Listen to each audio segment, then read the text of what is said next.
অলপ পিছতে আমাৰ চৰকাৰী মাটি আছে, এইটো নমাই দিয়া শ্ৰমিকৰ মানে কৰ্মটো মানে সহজ হৈ যাব। এক্সকেভেটৰৰ কাম কৰিলে অলপ সময়তে হৈ যাব।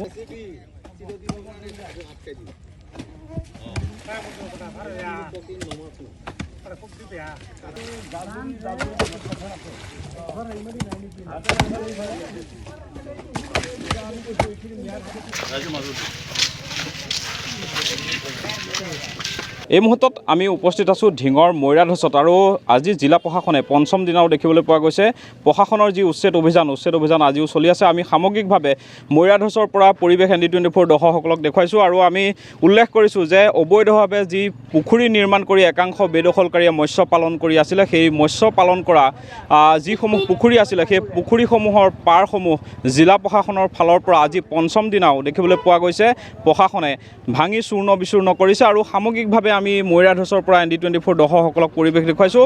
আৰু এই মুহূৰ্তত আমি এটা কথা উল্লেখ কৰিব বিচাৰিছোঁ, যাতে কোনো ধৰণৰ পৰিৱেশৰ সৃষ্টি নহয় তাৰ বাবে ইয়াত আৰক্ষী নিৰাপত্তাৰক্ষী বেষ্টনী গঢ়ি তোলা হৈছে, জিলা প্ৰশাসনৰ লোকসকল আছে। আৰু আমি এই মুহূৰ্তত এটা কথা উল্লেখ কৰিম যে ইয়াৰ স্থানীয় যিসকল ৰাইজ আছে, ৰাইজেও কিন্তু উচ্ছেদৰ সমৰ্থনত এনেদৰে ওলাই আহিছে। মই প্ৰথমতে আপোনাৰ ওচৰলৈ আহিছোঁ। এই যি উচ্ছেদ অভিযান চলিছে আপোনালোকে ভাল পাইছে? হয়, আমি নিশ্চয় ভাল পাইছোঁ। উচ্ছেদ আৰু হ'ব লাগে, এইটো আমাৰ দৰকাৰী বস্তু। এইটোৰ কাৰণে আমাৰ পানীয়ে ৰাস্তা ঘাট ভৰাই আমি স্কুল কলেজত এই ল'ৰা ছোৱালী যাব নোৱাৰে, আমি ক'ৰবাত ওলাই যাব নোৱাৰোঁ, ৰোগী লৈ যাব নোৱাৰোঁ। উচ্ছেদক আমি সমৰ্থন জনাইছোঁ। যিবিলাক এই ডিং চাৰ্কুলৰ বিহুসকলে যে এইটো উচ্ছেদৰ কামটো আৰম্ভ কৰিছে তাৰ কাৰণে আমি তেখেতসকলক ধন্যবাদ জনাইছোঁ।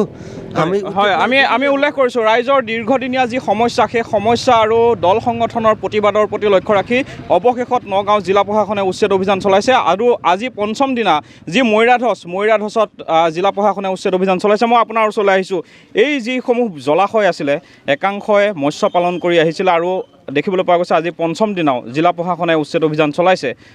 কি ক'ব, আজি আপুনি এই স্থান উচ্ছেদস্থলী পৰিদৰ্শন কৰিছে? আচলতে প্ৰশাসনক মই আন্তৰিক ধন্যবাদ জনাইছোঁ। এইটো এটা ডাঙৰ সমস্যা, আজিৰ সমস্যা নহয়, বহুদিনীয়া সমস্যা। আৰু আপোনাৰ এই যে মাটিটুকুৰ দেখিছে, ব্ৰিজখন যে আছে, এইটো আমাৰ ফেমিলিৰ মেডিপাট্টা মাটি, মৈৰাধচ নহয়, ৰৌমাৰী আৰু বেচামাৰীৰ মাটি। এইটো মৈৰাধচ পৰা নাই, আচলতে মাটিটুকুৰ পৰিছে আমি যে থিয় হৈ আছোঁ ৰৌমাৰী আৰু বেচামাৰী কেঁচামৰ মাটি। আপোনালোকে চাৰ্কল অফিচাৰ আছে, মণ্ডল আছে, সুধি চাব। এইটো মেডিপাট্টা মাটি, আমাৰ ফেমিলিৰ মাটি। আমি একমাত্ৰ পানী যোৱাৰ কাৰণেই এই ব্যৱস্থা তাহানি দি থৈ গ'ল মোৰ দেউতাহঁতে, ৰাইজৰ সুবিধাৰ কাৰণে। এইটো এটা মানে জ্বলন্ত এটা সঁচা কথা। গতিকে আমি ভাবিছোঁ যে এই সমস্যাটো চিৰদিনৰ কাৰণে সমাধান হ'ব লাগে। আপোনাৰ চাওক, এই যে যিটো হেৰি আছে খালকাটা বুলি কয়, খালকাটা ব্ৰিজখন আছে, সিফালে যাব টোটেল বান্ধি দিছে মানুহে। প্ৰশাসনক মই পুনৰ অনুৰোধ জনাম এই কথাও যে একেবাৰে ভলুকৰা বিললৈকে যদি এই ব্যৱস্থাটো কৰি দিয়ে তেতিয়াহ'লে আমাৰ সমস্যাটো একেবাৰে স্থায়ীভাৱে সমাধান হ'ব। পূৰ্বতে এই যিসমূহ স্থান আছিলে, এই যিসমূহ পথাৰ আছিলে, ইয়াত সোণোৱালী শস্যই নদন বদন হৈছিলে। ৰাইজে কৃষিৰ ওপৰত যিহেতু নিৰ্ভৰ কৰে, ইয়াত প্ৰায় 90% লোকে কৃষিজীৱী।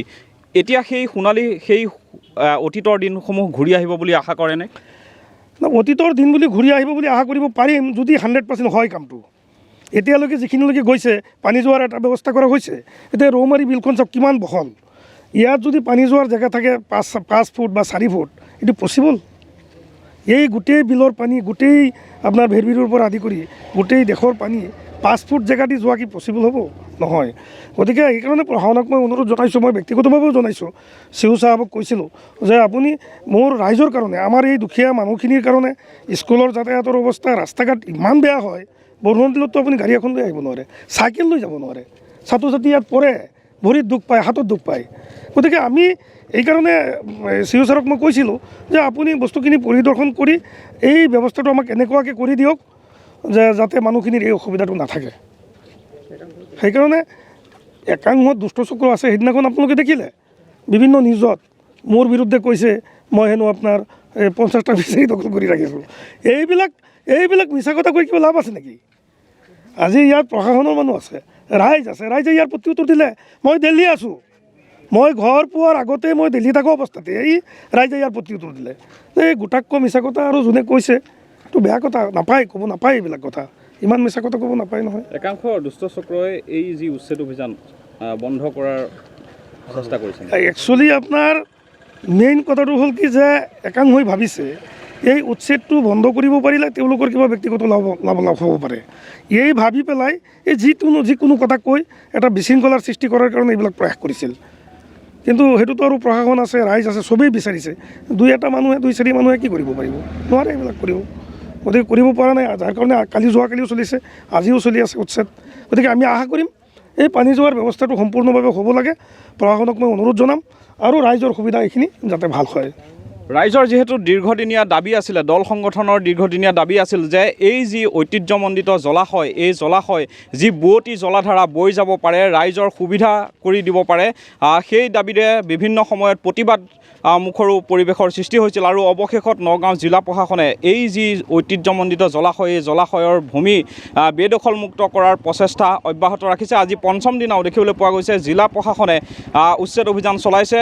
এই যিসমূহ বিলৰ যিসমূহ ভূমি, সেই ভূমিসমূহত থকা যিসমূহ বৃহৎ আকাৰৰ পুখুৰীৰ ভেটি, এই ভেটিসমূহ ভাঙি চূৰ্ণ বিচূৰ্ণ কৰিছে জিলা প্ৰশাসনৰ ফালৰ পৰা। আৰু এই মুহূৰ্তত আমি ঢিঙৰ যি মৈৰাধচ, সেই মৈৰাধচৰ পৰা পৰিৱেশ পোনপটীয়াকৈ দেখুৱাইছোঁ। আৰু একাংশই কিন্তু এই যি উচ্ছেদ অভিযান বন্ধৰ দাবী ভিতৰি এটা ষড়যন্ত্ৰ ৰচনা ৰচিছে, যাতে এই যি উচ্ছেদ অভিযান যাতে বন্ধ হৈ যায় আৰু একাংশৰ যাতে মুনাফা হয়, তাৰ কিন্তু চক্ৰান্ত চলি আছে। কিন্তু ৰাইজৰ স্বাৰ্থত যিহেতু আজি পঞ্চম দিনাও জিলা প্ৰশাসনে উচ্ছেদ অভিযান চলা পৰিলক্ষিত হৈছে। আৰু পৰৱৰ্তী সময়তো এই যি বেদখলকৃত ভূমিত বুলডোজাৰ লগাই প্ৰশাসনৰ ফালৰ পৰা সম্পূৰ্ণভাৱে প্ৰায় 100% এই উচ্ছেদ অভিযান সম্পূৰ্ণ হোৱাটো ৰাইজে বিচাৰিছে।